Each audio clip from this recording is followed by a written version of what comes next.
ঈদকে সামনে রেখে বাগেরহাটে নৌপথে কোস্টগার্ডের নিরাপত্তা জোরদার।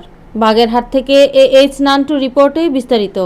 আসন্ন ঈদুল ফিতরকে সামনে রেখে বাগেরহাটে নৌপথে নিরাপত্তা জোরদার করেছে কোস্টগার্ড। শুক্রবার সকাল থেকে মোংলা সহ সুন্দরবন উপকূলের কয়রা, রূপসা, নলিয়ান, শরণখোলা সহ বেশ কয়েকটি এলাকায় টহল দেয় কোস্টগার্ড। এসব এলাকায় গুরুত্বপূর্ণ লঞ্চ, ফেরি ও খেয়াঘাটে জনসচেতনতামূলক মাইকিং ও লিফলেট বিতরণ করে কোস্টগার্ড।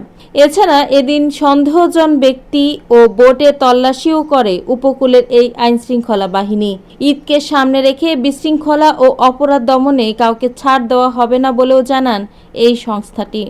যে কোনো প্রকার দুর্ঘটনা বা কোনো যাত্রী পানিতে পড়ে গেলে তাদের উদ্ধারের জন্য বাংলাদেশ কোস্টগার্ডের ডুবুরি দল সর্বদা প্রস্তুত আছে।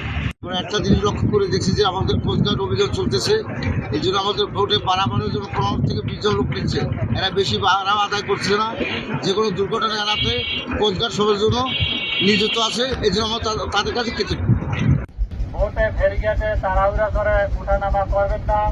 ভোট ও ফেরিতে ধীরে এবং সুশৃঙ্খলভাবে সাবধানতার সহিত চলাচল করবেন।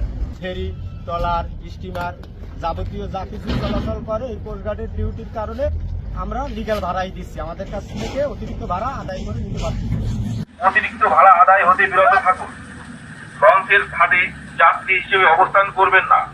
ঈদুল ফিতর 2025 উপলক্ষে গত 24শে মার্চ 2025 হতে বাংলাদেশ কোস্টগার্ড পশ্চিম জোন খুলনার রূপসায়, কয়রায়, নলিয়ান, বাগেরহাটের মোংলা, শরণখোলা এবং সাতক্ষীরা জেলার কৈখালী গুরুত্বপূর্ণ লঞ্চ, খেয়া, ফেরি ঘাটসমূহে জননিরাপত্তা প্রদানের লক্ষ্যে বিশেষ টহল, জনসচেতনতামূলক মাইকিং, লিফলেট বিতরণ, সন্দেহজনক ব্যক্তি ও বোট নৌযান সমূহে তল্লাশি এবং যাত্রীদের ব্যাগ স্ক্যান সহ অন্যান্য নিরাপত্তামূলক কার্যক্রম পরিচালনা করছে।